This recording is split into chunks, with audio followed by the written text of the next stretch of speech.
Show में मालियाती नज़्मो ज़ब्त का निफाज जरूरी हो गया।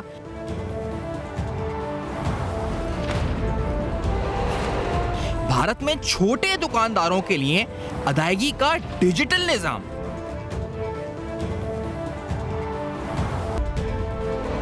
पाकिस्तान का रिटेल सेक्टर डॉक्यूमेंट क्यों ना हो सका?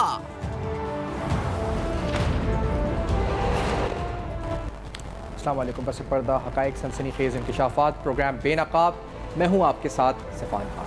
नाज़रीन, पाकिस्तान के बुनियादी टैक्स ढांचे में जो मौजूद मसाइल हैं, नुक्स हैं, वो आज के प्रोग्राम में हम आपके सामने रखेंगे और उनका मुमकिना हल क्या है इसकी तफसीलात में भी आज के प्रोग्राम में हम जाएंगे।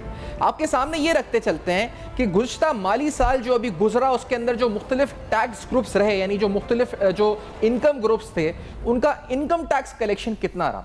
जो हुकूमत Pakistan federal board of revenue के जारी करदा नंबर्स हैं फॉर द फिस्कल ईयर 2022-23 जो माली साल गुजरा, उसके मुताबिक सब में ज़्यादा इनकम टैक्स अगर किसी क्लास ने दिया तो वो सैलरीड क्लास थी, जिसका इनकम टैक्स तकरीबन 265 अरब रुपए था।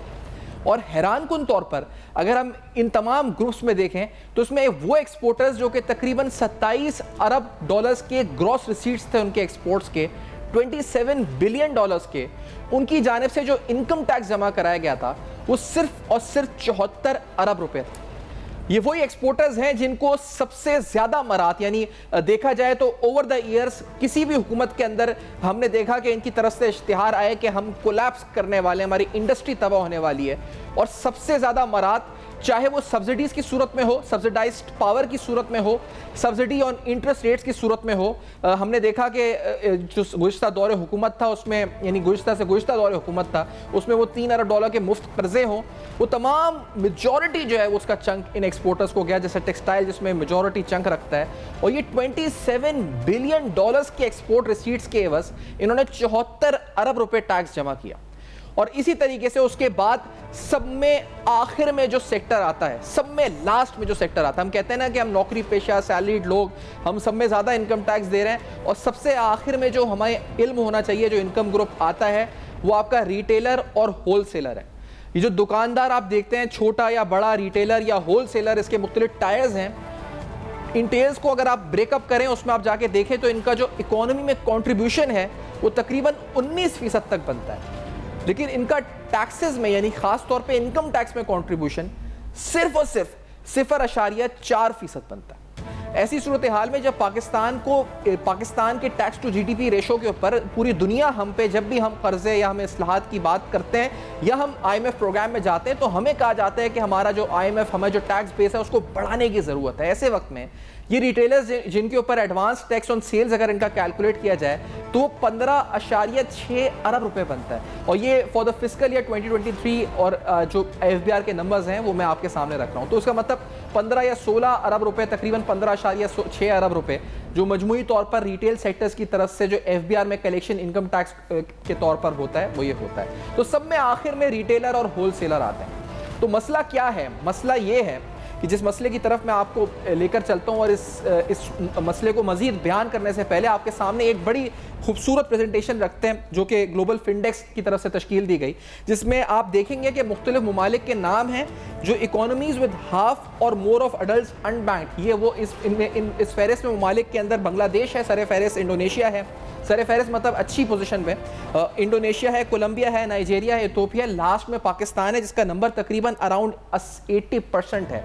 इसमें उन इकोनॉमीज़, उन मईशतों और उन माशी निज़ाम जहाँ पर जो मेजॉरिटी अडल्ट्स हैं, यानी जो 18 साल से ऊपर के अफराद हैं, वो अनबैंक्ड हैं, यानी उनका कोई बैंक अकाउंट नहीं है, उनकी कोई प्रेजेंस नहीं है बैंकिंग निज़ाम के अंदर, उसे पाकिस्तान 80% पर है। इथियोपिया से कम, नाइजीरिया से भी हम नीचे, कोलंबिया, इंडोनेशिया और बांग्लादेश से भी हम नीची पोजीशन पे आते हैं।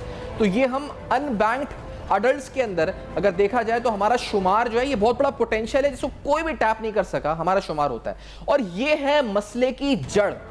ये मसले की जड़ इसलिए है कि इसी वजह से फिर एक ऐसा टैक्स का निज़ाम बनता है जो कि अनफेयर होता है, सिमेट्रिक होता है, और इस निज़ाम में लैक ऑफ ट्रांसपेरेंसी की वजह से ज़्यादातर अफराद जैसे रिटेलर्स और होल सेलर हैं वो इस निज़ाम से बाहर रहकर उनको इंसेंटिव मिलता है कि वो इस निज़ाम में ना आए, उनको इंसेंटिव मिलता है कि वो टैक्स नेट में ना आए, उनको इंसेंटिव मिलता है कि वो बाहर रहकर इंजॉय करें तमाम मरात को, और फिर जब कोई भी मसला हो तो सब में पहले सड़क पर मौजूद हों, धरने देने के लिए, बिल जलाने के लिए, हड़तालें करने के लिए। इन तमाम चीज़ों में भी ये सब में अव्वलीन फहरिस्त में आपको नज़र आएंगे, लेकिन टैक्स के मामले में सब में निचली सतह पर ये आपको ग्रुप नज़र आएगा। अब मसला जो आपको बताया बयान, इसका हल जिस पर आज प्रोग्राम में हम डिटेल में बात करने लगे, उसकी सिर्फ एक मिसाल एक और आपके सामने हम रखते चलें, और क्योंकि मिसाल मेरे पास सऊदी अरब और ईरान की भी है, लेकिन मैं शुरुआत भारत से करना चाह रहा हूँ। पड़ोसी मुल्क है जहाँ पर रिसेंटली G20 कॉन्फ्रेंस भी हुई। यहाँ पर वर्ल्ड बैंक की तरफ से एक डॉक्यूमेंट प्रिपेयर किया गया ahead of the big G20 summit, और इसमें हाईलाइट किया गया कि किस तरह भारत के अंदर डिजिटलाइजेशन, डिजिटल ट्रांसफॉर्मेशन और 3 इकदामात का जिक्र किया गया: आधार, मोबाइल कनेक्टिविटी और बैंक अकाउंट फॉर ऑल, जिसके जरिए वहाँ पर बैंक अकाउंट्स की तादाद को बढ़ाया गया। अगर परसेंटेज वाइज बताया जाए तो वर्ल्ड बैंक ने ये ऑब्जर्व किया, जो उसने अपनी रिपोर्ट में, डॉक्यूमेंट में लिखा, कि जो वहाँ पे फाइनेंशियल इंक्लूजन का रेट था वो 25% 2008 में था, जो बढ़कर 80% हो गया पिछले गुज़श्ता 6 सालों के दौरान।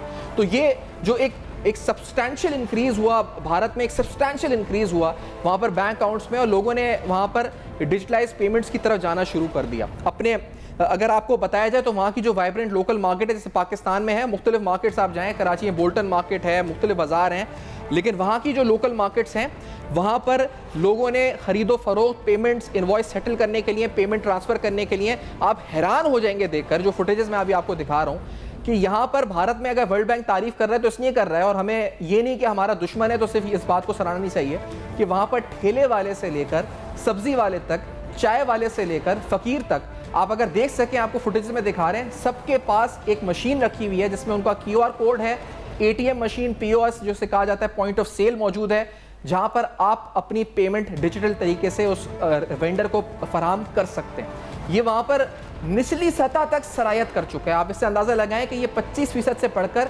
6 सालों में 80% जा चुका है। वर्ल्ड बैंक मजीद अपनी रिपोर्ट में लिखता है कि जो वहाँ इनिशिएटिव्स अनाउंस हुए थे, जैसे PM जान धन योजना, जिसमें तकरीबन वो कहते हैं कि 14 करोड़ से बढ़कर 2015 में ये तादाद बढ़कर 462 मिलियन, 46 करोड़, तकरीबन 50 करोड़ हो गई, जिसमें 56% खवातीन है जिनके पास ये फैसिलिटी मौजूद है इस बैंक अकाउंट की।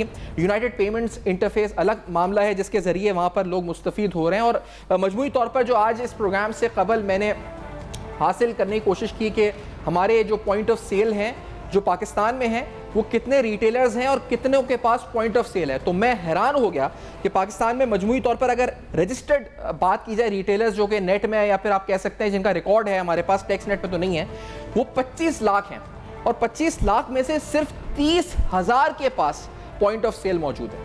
यानी ये 30,000 ऐसे दुकानदार हैं जिनके पास ये मशीन रखी हुई होती है, जिससे आप उनको पेमेंट ऑनलाइन कर सकते हैं, या थ्रू डेबिट कार्ड या थ्रू क्रेडिट कार्ड कर सकते हैं। और भारत के अंदर ये तादाद पाकिस्तान से कई गुना ज़्यादा है। तकरीबन 1 लाख लोगों के ऊपर अगर पाकिस्तान में 40 पॉइंट ऑफ सेल मशीन्स मुयस्सर हैं, तो भारत में यही तादाद 1 लाख लोगों के ऊपर तकरीबन 300 मशीनों की है। और ये अगर आपको बताया जाए कि साल 2008 से 19 के दौरान ये तमाम जो ग्रोथ देखने में आई है, ये इस तरह से आई है, जो स्पेसिफिकली जो वहाँ पर इनिशिएटिव्स हुए, जो रियासत ने उठाए, और वहाँ पर सूबाई फेडरल जो भी गवर्नमेंट्स हैं, उनकी यूनियंस हैं, उन्होंने मिलकर ये जिस तरह इसको आगे बढ़ाया, तो इस वजह से उसके समरात आना शुरू हो गए और आलमी बरादरी उसको सराहा रही है। वर्ल्ड बैंक की तरफ से रीसेंट रिपोर्ट आई, मैं आपको मिसाल के तौर पे बताऊं कि वहाँ पर सिर्फ एक शहर अहमदाबाद, जिसकी मजमूई तौर पर आबादी 55 लाख है, $1 अरब के डिजिटल पेमेंट्स, $1 बिलियन के डिजिटल पेमेंट्स सिर्फ एक शहर से एक क्वार्टर यानी 3 माह के अंदर हुए हैं। तो ये आप इस पर देख भी सकते हैं स्क्रीन के ऊपर के जो आपको दिखा रहे हैं, सिर्फ अहमदाबाद की डिजिटल ट्रांजैक्शंस हैं, 55 लाख लोगों का शहर, $1 अरब की ट्रांजैक्शंस। और इसके साथ साथ आपको एक और अहम बात बताएं कि हम ये कहते हैं कि रिटेलर्स एहतजाज करते हैं पाकिस्तान में, और क्योंकि मैं इस प्रोग्राम के तवस्सुत से ये पैगाम जो भी हमारे करता धरता फैसला साज हैं, क्योंकि अब बहुत से रिफॉर्म्स हो रहे हैं, ज़ख़ीरा अंदोज़, स्मगलिंग, होर्डर्स, इनके खिलाफ कार्रवाइयाँ हो रही हैं, तो मैं उनके लिए पैगाम देना चाहता हूँ, उनको ये कहना चाहता हूँ कि अब वो इस पर अमल दरामद कराएं, क्योंकि पाकिस्तान के पास एक बायोमेट्रिक निज़ाम है, डिजिटलाइज, यानी अगर हमारे पास जो टेक्नोलॉजी है वो है, हमें इसको इम्प्लीमेंट करना है सिर्फ, और इसको इम्प्लीमेंट करने में जो मुश्किलात हैं वो टेक्निकल या नॉन टेक्निकल, उसको दूर करना है। अगर MDR रेशोज या अगर प्रॉफिटेबिलिटी या मार्जिन का मसला है तो उसको डील करना है through the state bank of Pakistan and other, और इसमें नॉन बैंकिंग इंस्टीट्यूशंस का भी किरदार बनता है। मैं आपको ये बताता चलूं कि अगर रिटेल सेक्टर एहतजाज करता है तो यहां पर यह अक्सर कहा जाता है कि नून लीग का हिमायती रिटेल सेक्टर है या होलसेल सेक्टर है, रियल एस्टेट PTI का सेक्टर है, पीपल्स पार्टी एग्रीकल्चरस की लॉबी करती है। तो आपको बताएं कि BJP की जो गवर्नमेंट है इंडिया में, वो रियल एस्टेट या जो आपका रिटेल सेक्टर है वो उनकी बैकबोन है, और वहां एहतजाज भी होता है। आपको फुटेजेस दिखाते हैं, एक नहीं कई बार वहां पे जो CAIT उनकी यूनियन है वो कई बार एहतजाज करती है GST के ऊपर, वो एहतजाज करती है कि इकोनॉमी को लिबरलाइज क्यों किया, वो एहतजाज करती है कि क्यों आप डॉक्यूमेंटेशन या डिजिटल सिस्टम की तरफ बढ़ रहे हैं, और उस एहतजाज के फुटेजेस भी हम आपको दिखाते हैं कि किस तरह एहतजाज होता है, सड़कें बंद होती हैं, वहाँ पर लोग पथराव सब कुछ होता है, लेकिन हुकूमत टस से मस नहीं होती। वो रिटेल सेक्टर को टैक्स नेट पर लाई है और ला रही है, और ये मुसलसल सिलसिला जो है वो जारी है। आपको बताते चलें कि मैंने इस तरह कहा कि ये मिसाल सिर्फ भारत की नहीं है, ईरान और सऊदी अरब में भी वहाँ पर बाकायदा अगर कहा जाए तो ये मामला बदस्तूर बाकायदा कानूनी तौर पर मैंडेटरी है। वहाँ पर it is mandatory requirement of POS machines for certain tiers of retailers and there are certain rebates for digital transaction. और ये भी बहुत अहम बात है कि डिजिटल ट्रांजेक्शंस के ऊपर वहाँ पर रीबेट यानी कुछ डिस्काउंट्स भी मिलते हैं, और सबका फ़ायदा देखकर कोई फॉर्मूला बनाया जाता है जिसमें रिटेलर का फ़ायदा भी हो, सप्लायर मशीन और जो कस्टमर है उसका फ़ायदा भी हो, और उसके बाद किसी हतमी हल तक पहुँचा जाता है। आफ्टर दिस ब्रेक हम इस पर तफसीलन बात करेंगे कि ठेले वाले से लेकर चाय वाले तक, नींबू पानी वाले तक, अगर भारत में डिजिटल ट्रांसफॉर्मेशन, डिजिटल पेमेंट का निज़ाम आ चुका है तो इसके फ़वाइद किस तरह उनकी मईशत को मिल रहे हैं और हमें क्या नुकसानात का सामना करना पड़ रहा है। और वो लोग जो अब हमारी हुकूमतें फैसला करने बैठी हैं बहुत से अहम मसाइल पर, तो उनके लिए कितना अशद ज़रूरी है कि वो इस पर फैसला करें और इतलाक़ करवाएं, इसका इंप्लीमेंट करवाएं। इसको आफ्टर दिस ब्रेक मैं सब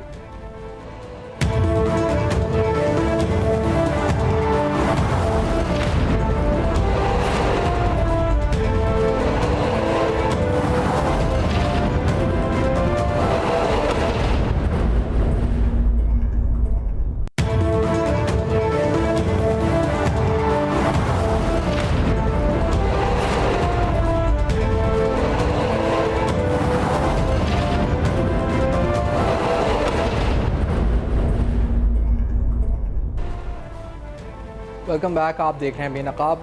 डिजिटल ट्रांसफॉर्मेशन पेमेंट्स का निज़ाम भारत में किस तरह ये सब तब्दीलियाँ आई, वहाँ पर ठेले वाले से लेकर कचौरी वाला, चाय वाला, सब्ज़ी वाला, रेडी वाला, हर कोई जो है फिनटेक कंपनीज़ के थ्रू वहाँ पर जो वहाँ का बैंकिंग निज़ाम है उसमें आ चुका है। पाकिस्तान इसमें पीछे क्यों रह गया, कहाँ पर हमें क्या करने की ज़रूरत है, और ख़ास तौर पे वो रिटेल सेक्टर पाकिस्तान का जो कि ह्यूजली हाईली अनटैक्सड है। आपको बताया कि किस तरह जो इनकम टैक्स ग्रुप्स के अंदर लीस्ट पोजीशन पे पाकिस्तान का रिटेल सेक्टर आता है। अगर उनका एडवांस टैक्स के हिसाब से रेशो देखा जाए that is around 15.6 billion rupees, जो लास्ट पोजीशन पे आता है in comparison to salary class जो तकरीबन 234-235 अरब रुपये, 265 अरब रुपये तक टैक्स जमा कराते हैं। अगर हिंदुस्तान में देखा जाए तो डिजिटल अदाइयों का जो हजम है 5 सालों में 50% की औसत जो सालाना शरह से बड़ा है। जनूबी एशियाई मुल्क का जो रियल टाइम मोबाइल से चलने वाला निज़ाम यूनिफाइड पेमेंट्स इंटरफेस, ये जो तकरीबन सालाना 160% तोसी इसमें हुई है। और सिर्फ जून 22 में जो ट्रांजैक्शंस थी, मैंने आपको बताया था अहमदाबाद में सिर्फ ट्रांजैक्शंस एक क्वार्टर की अराउंड $1 बिलियन थी। तो इसका हजम मुसलसल बढ़ रहा है, बैंक्स मजीद इसमें आ रहे हैं, नॉन बैंकिंग कॉर्पोरेशंस भी इसमें शामिल हो रही हैं। उज़ैर यूनुस साहब प्रोग्राम में हमारे साथ मौजूद हैं। उज़ैर साहब माहिर हैं मालियाती उमूर के, मईशत के। उज़ैर साहब बहुत शुक्रिया आपने वक्त दिया, प्रोग्राम में ज्वाइन किया। सर ये बताएं कि इसमें वजह क्या है इस सक्सेस स्टोरी के पीछे, और हम इस मॉडल से क्या सीख सकते हैं उज़ैर साहब? जी शुक्रिया बहुत बहुत। जो मॉडल है उसके 3 या 4 बड़े कंपोनेंट्स हैं भारत के अंदर। एक तो आपने जिक्र किया UPI यूनिफाइड पेमेंट्स इंटरफेस, जो कि अलाउ करता है इन स्मॉल ट्रांजैक्शंस को QR कोड के थ्रू, तो उसके ऊपर इन्वेस्टमेंट ही। उसके साथ साथ भारत की हुकूमत ने जो है ज़ीरो बैलेंस बैंक अकाउंट्स अपने शहरियों को देना शुरू किए, और ये काम शुरू हुआ नरेंद्र मोदी की हुकूमत के शुरुआत के दौर में। और उस वक्त काफ़ी लोग कहते थे इससे कुछ नहीं होगा, लेकिन वो जब ज़ीरो बैलेंस बैंक अकाउंट लोगों के पास आ गया, डिजिटली कनेक्ट हो गया यूपीआई से, और फिर तीसरा उसका जो हिस्सा था आधार का डिजिटल आईडी सिस्टम, उसके थ्रू जो ये जैम ट्रिनिटी जिसे भारत में कहा जाता है, ये जब बनी तो लोगों ने खुद ही जो है ट्रांजैक्शंस डिजिटल पेमेंट्स की शुरू करना की। और उसके बाद 2016 में डीमोनेटाइजेशन जब हुई तो हमने देखा कि एक एक्सपोनेंशियल ग्रोथ भारत के डिजिटल पेमेंट्स इकोसिस्टम में आई। तो सरकार की पॉलिसी ने जो है काफ़ी जगहों पे इस नेटवर्क को बढ़ाने में बहुत अहम किरदार अदा किया। अच्छा, और ये क्योंकि इसमें सरकार की पॉलिसी थी, उनकी तरफ से पुश हुआ, तो वो तो यहाँ पर भी होता है। यहाँ पर भी रियासत की तरफ से कहा जाता है जी कि रजिस्टर हों। शब्बर जैदी साहब कई बार आके बता चुके हैं कि उन्होंने डॉक्यूमेंट करने की कोशिश की है। तो जो उधर की सरकार ने कोशिश की और जो हमारी सरकार कोशिश या कर रही थी या जो भी कर रही थी, उसमें फ़र्क और क्या था? जैसा सिर्फ यही था कि उनकी कोशिश थी, और वहाँ के निज़ाम में, बैंकिंग निज़ाम में भी कुछ चीज़ें हुई, क्या हुआ? जी, बैंकिंग निज़ाम में एक तो मॉडर्नाइजेशन बहुत अहम उसमें रोल है। फॉर एग्जांपल पाकिस्तान में आज तक जो है वो ज़ीरो बैलेंस बैंक अकाउंट्स की पॉलिसी नहीं है। भारत में सरकार ने कहा कि हर बैंक ने जिस शहरी के पास आधार का कार्ड है, जैसे हमारे यहाँ नादरा का कार्ड होता है, उसका आपने बैंक अकाउंट खोलना है, चाहे वो उसमें पैसे जमा कराए या ना कराए। और सरकार ने कहा कि जो ऑपरेटिंग कॉस्ट है स्टेट बैंक्स के थ्रू, आरबीआई ने कहा कि आप उसको पुश करेंगे। तो ये एक गैप है पाकिस्तान के अंदर। दूसरा अहम जो डिफरेंस है वो ये है कि इंडिया के अंदर इंसेंटिव को इस्तेमाल किया गया बनिस्बत डंडे के। तो पाकिस्तान में कंप्लायंस जो है वो डंडे के थ्रू की जाती है, तो लोग उससे हिचकिचाते हैं। और इंडिया के अंदर उन्होंने कहा निज़ाम मौजूद है, ज़ीरो बैलेंस बैंक अकाउंट भी है, क्यूआर कोड भी है, और फिर शहरियों ने खुद उसे अडॉप्ट करना शुरू किया।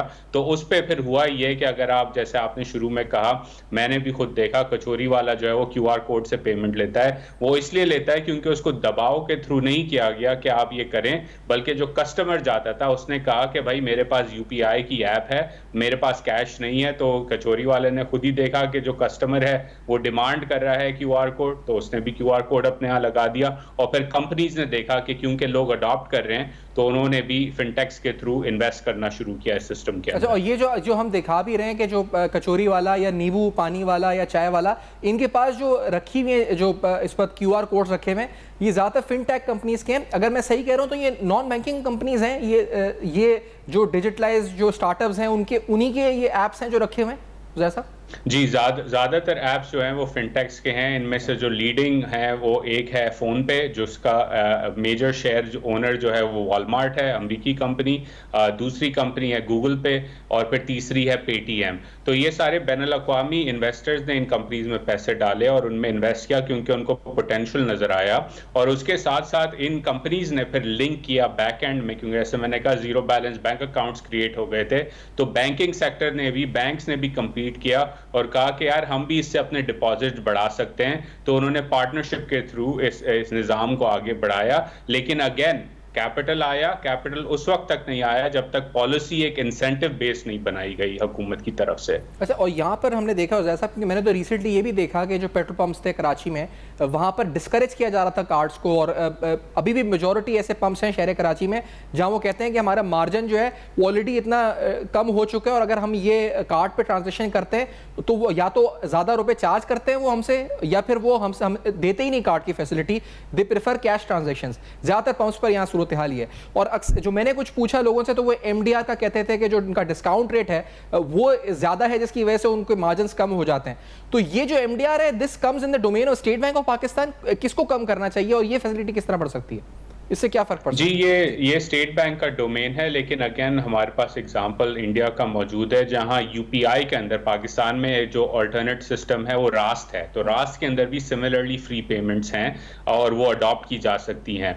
तो पाकिस्तान में जो दो की मसाइल जिन्हें मैं कहता हूँ हम सॉल्व कर सकते हैं इंसेंटिव्स के थ्रू, एक तो ये है कि हर शहरी, चाहे वो खातून हो, लड़की हो, लड़का हो, अगर आपके पास नादरा का कार्ड है तो आपके लिए ज़ीरो बैलेंस बैंक अकाउंट खोलना फ्री होना चाहिए। ये पॉलिसी चेंज स्टेट बैंक का काम है कि बैंक अकाउंट्स खुलवाए लोगों के। उन बैंक अकाउंट्स को फिर आप रात से हम ऑलरेडी लिंक कर सकते हैं, नादरा आईडी ऑलरेडी मौजूद है। उसके बाद जो है कुछ आपने इंसेंटिव्स देने होंगे। मसलन एक मेरा प्रपोजल था, ये पंजाब में एक तरह से इंप्लीमेंट भी हुआ पीटीआई की हुकूमत के दौरान, कि रेस्टोरेंट्स के अंदर अगर आप डिजिटल पेमेंट्स इस्तेमाल करें तो आपका जो टैक्स है वो कम हो जाता है। इसी तरह पाकिस्तान को क्रिएटिवली लोगों को इंसेंटिव देना होगा ताकि आप जाएं या आपके स्टूडियो में जो लोग काम काम करते हैं वो किसी रेस्टोरेंट पे जाएं या किसी स्टोर पे जाएं तो वो डिमांड करें कि भाई मैं नहीं देना चाहता तो मैं कैश, क्योंकि मेरे पास इंसेंटिव है कि मैं डिजिटल पेमेंट इस्तेमाल करूं। तो पाकिस्तान में टेक्नोलॉजी मौजूद है, पॉलिसी में कुछ गैप्स हैं, जीरो बैलेंस बैंक अकाउंट से एक बड़ा गैप है, और आखिरी बात इसके अंदर कि हमें खुद क्रिएटिवली सोचना होगा। जैसे इंडिया में डिमोनेटाइजेशन के ऊपर काम किया गया, पाकिस्तान में जो 5000 का नोट है इसे डिमोनेटाइज करने की जरूरत है ताकि लोग जो हैं इंसेंटिवाइज और ज्यादा हों कैशलेस दुनिया की तरफ। नहीं, और इसमें ये भी है कि आप जिस तरह कह रहे हैं कि जो नंबर्स बैंकिंग सेक्टर के हैं वो ये बताते हैं कि अगर नॉट रिटर्न की ATM ट्रांजैक्शंस है तो 700 अरब रुपए की जो है वो आपकी जो POS ट्रांजैक्शंस है, और उसमें भी जो डोमिनेंट है वो क्रेडिट कार्ड है। तो इसमें यहाँ पर वजह क्या है कि अगर ज़्यादातर डिस्काउंट्स और डील्स हैं भी तो वो क्रेडिट कार्ड पर हैं, डेबिट कार्ड पर कम हैं, तो इसकी कोई खास वजह होती है जैसा? जी, इसकी सबसे बड़ी वजह यह है कि पाकिस्तान में बैंकिंग सिस्टम जो है, माजरत के साथ स्टेट बैंक के लिए, कि वो अमीरों के लिए बनाया गया है, आम शहरी के लिए बैंकिंग सिस्टम नहीं है। अगर आम शहरी जाए बैंक में, जैसे एक ड्राइवर है या कोई काम करती है खातून किसी घर पे, तो उसका तो बैंक अकाउंट खुलने के लिए एक अजाब है, स्पेशली अगर आप खातून हो तो और भी बड़ा अजाब है, चाहे आप पैसे भी बनाते हो। तो ये जो एक्सक्लूजनरी सिस्टम है इसको ख़त्म करना होगा। अगेन भारत में हमने देखा कि इंडिया की स्टेट बैंक का जो इंटरफेस था, जो स्टेट ओन्ड बैंक्स थी, उन्होंने फोर्स किया सरकार ने उनको कि आप लोगों के लिए बैंक अकाउंट खोलें, फाइनेंशियल इंक्लूजन बढ़ाएं जिसे कहा जाता है। तो फाइनेंशियल इंक्लूजन अगर हुकूमत बढ़ाएगी, स्टेट बैंक बढ़ाएगी, तो ये जो डील्स हैं ये डेबिट कार्ड पे भी आने लगेंगी और लोग खुद जो है उससे एक्सेस टू क्रेडिट बढ़ेगा। किस तरह मैं आपको समझा देता हूं।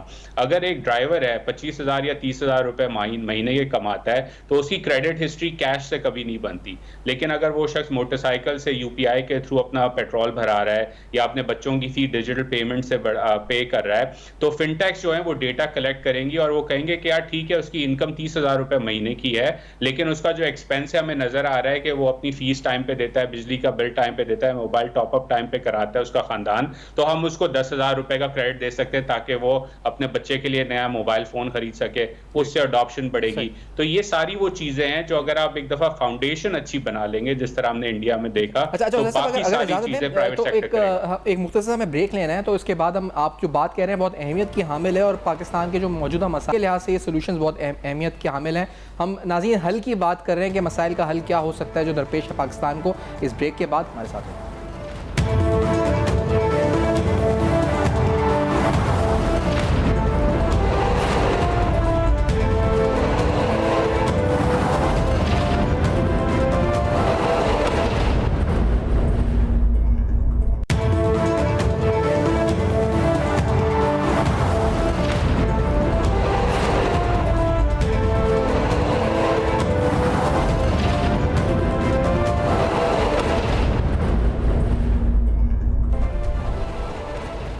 Welcome back. आप देख रहे हैं बेनकाब। आपको बताया कि किस तरह एक्सपोर्टर्स इनके ग्रॉस रिसीट्स तकरीबन 27 बिलियन डॉलर्स के एक्सपोर्ट्स थे, तो उनका जो इनकम टैक्स में कंट्रीब्यूशन था पाकिस्तान में वो सिर्फ 74 अरब था, और जो आपका रिटेल सेक्टर है वो 15.6 अरब रुपए खड़ा हुआ है, और ये 0.4% जो एडवांस टैक्स है उस हिसाब से उनका जो कंट्रीब्यूशन इनकम टैक्स में है लास्ट इनकम ग्रुप के तौर पर आता है। और भारत के अंदर जो कुछ इनिशिएटिव्स इनका जिक्र अभी हम कर भी रहे थे, जैसे मिसाल के तौर पर जो MJDY जो उनका PM मोदी का इनिशिएटिव था, इसमें जो नंबर्स हैं, number of accounts tripled from 147.2 million in March 2015 to 462 million, तकरीबन 50 करोड़ तक पहुंच गया। दूसरी इसमें इंटरेस्टिंग बात यह है कि 56% of these accounts have been owned by women, और ये वर्ल्ड बैंक की जो एक डॉक्यूमेंट G20 के हवाले से तैयार हुआ उसमें ये नंबर्स कोट किए गए। उधर साहब एहतजाज तो वहाँ पर मैं देख रहा था, वहाँ की जो तंजीमें हैं CAIT और दीगर जो मुख्तलिफ तंजीमें हैं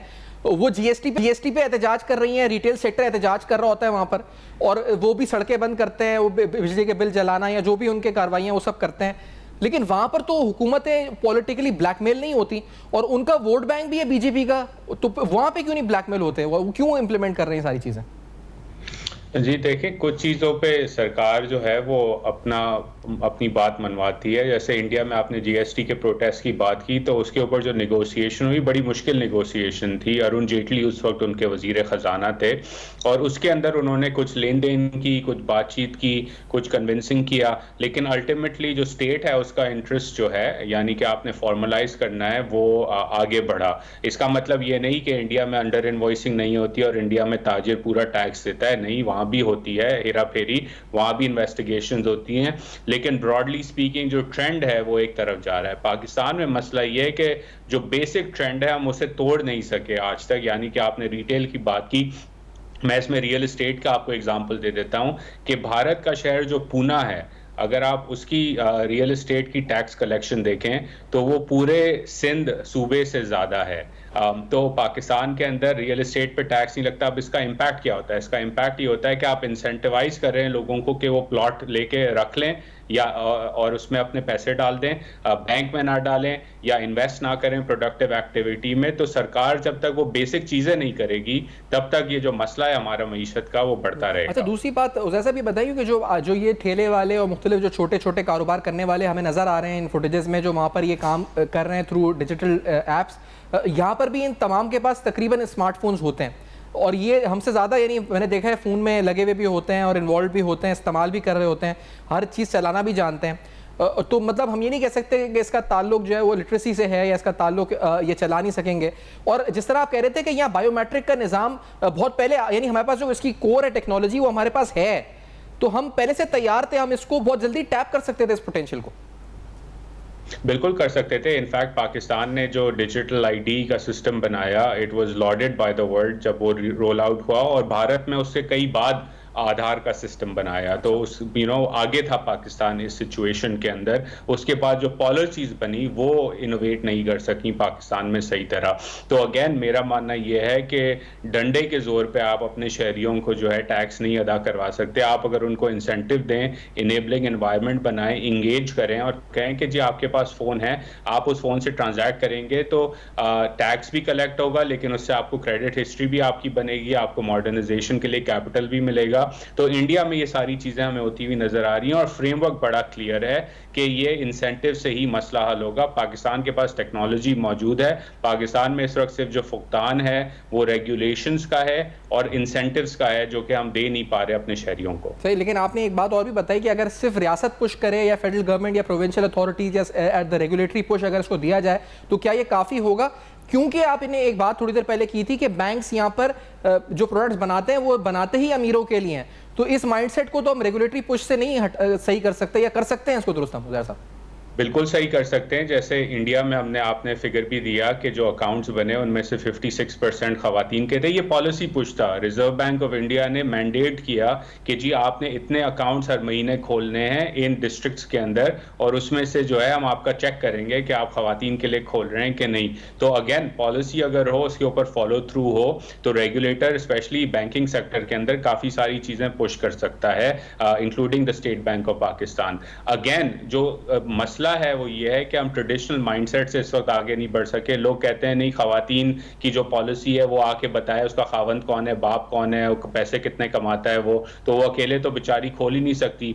तो ये जो छोटी छोटी चीजें हैं ये पॉलिसी से रिजॉल्व हो सकती हैं। एंड अगेन अगर सीनियर लीडरशिप लेवल पे इस पे फोकस किया जाए जैसे इंडिया में किया गया, तो 1-2 साल के अंदर हम एक रेवोल्यूशन बैंकिंग की देख सकते हैं पाकिस्तान के। और जैसा ये मुझे बता दें, क्योंकि अभी हमारी जो रियासत है उसकी एक सुई है वो रिफॉर्म्स की तरफ तो नहीं है, लेकिन वो एक एडमिनिस्ट्रेटिव फिक्स की तरफ तो ज़रूर है कि हम एक्सचेंज मार्केट में भी नज़र आ रहे हैं, हर जगह कुछ एडमिनिस्ट्रेटिव फिक्स नज़र आ रहे हैं हमें। तो इसका फ़ायदा थोड़ा बताते जाए ताकि जो सुन रहे हैं, अगर वो फैसला साथ सुन रहे हैं, तो उन्हें समझ में आए कि हाँ जी इसका इम्पैक्ट डॉलर पर, इसका इम्पैक्ट जो अभी हमारे मसाइल हैं, जो जिसे कहा जाए कि जो प्रॉब्लम्स हैं, उनमें क्या किस तरह एड्रेस कर सकता है ये मसला अगर इस पर जाया जाए फौरी तौर पर। तो जी देखें, बड़ा आसान सा मैं आपको एग्जांपल दे देता हूँ। इस वक्त पाकिस्तान में हम कहते हैं हमारा टैक्स टू जीडीपी जो है वो 10% है। अब आप एक तरीका कर सकते हैं कि आप जोर ज़बरदस्ती करके टैक्स निकलवाएं, दूसरा आप कह सकते हैं इंसेंटिव करके जो है आप उनको कहें कि नहीं आप टैक्स नेट में खुद ही आ जाएं, तो टैक्स जीडीपी खुद ही बढ़ने लग जाएगा। जब टैक्स जीडीपी खुद ही इस तरह कंप्लायंस से बढ़ने लग जाएगा तो आपका जो ओवरऑल बर्डन है 18% सेल्स टैक्स है उसे आप कम कर सकते हैं, क्योंकि मोर पीपल आर कंप्लायंट। इसी तरह हमें पाकिस्तान में मालूम है कि तकरीबन 60 से 80% जो जीडीपी है पाकिस्तान का वो इनफॉर्मल है, यानी कि वो डॉक्यूमेंटेड नहीं है। अगर आप उसकी डॉक्यूमेंटेशन बढ़ा देंगे तो कलेक्शन भी बढ़ेगी, आपका जो बोझ है कर्जों का वो भी खुद कम हो जाएगा, क्योंकि आपका जो जीडीपी है वो बढ़ रहा है और आपके लोगों के पास रिसोर्सेज बैंकिंग सेक्टर में आ जाएंगे, जिससे आप क्रेडिट क्रिएट कर सकेंगे, जो कि बसेस के लिए इस्तेमाल हो सकता है, मेट्रोस के लिए इस्तेमाल हो सकता है, एजुकेशन के लिए इस्तेमाल हो सकता है। इस वक्त सारा मसला पाकिस्तान में ये है कि क्योंकि आपने जोर जबरदस्ती इतनी की है कि लोग समझते हैं वो भागते हैं सरकार से, उसकी तरफ नहीं आना चाहते, तो आप हर किसी के ऊपर ज्यादा बोझ डालते जा रहे हैं, क्योंकि लोग उस निजाम से भाग रहे हैं। तो आपने उनको अंदर लाना है सिस्टम के अंदर। जब आप अंदर लाएंगे थ्रू इंसेंटिव्स, तो बाकी सारा निजाम जो है वो खुद ही इन प्लेस आने लग जाएगा। एग्जैक्टली, और फिर इसके फ़वाइद भी आना शुरू हो जाएंगे। बहुत शुक्रिया उज़ैर साहब, आपने प्रोग्राम में ज्वाइन किया, गुफ्तगू आपने सुनी और जो उन्होंने तज्ज़िया पेश किया, तबसरा दिया भारत के अंदर किस तरह डिजिटल ट्रांसफॉर्मेशन आई, पाकिस्तान किस तरह सीख सकता है, क्या मॉडल था सक्सेस का और हम क्यों पीछे हैं, यहाँ पर जो लूप होल्स हैं उससे किस तरह टैक्स एवेडर्स फ़ायदा उठा रहे हैं, इन तमाम पर तफसीलन आज प्रोग्राम में गुफ्तगू हुई। For your feedback you can write us on Facebook, emails and Twitter. देखते रहेगा, अब तक अपना बहुत ख्याल रखिए।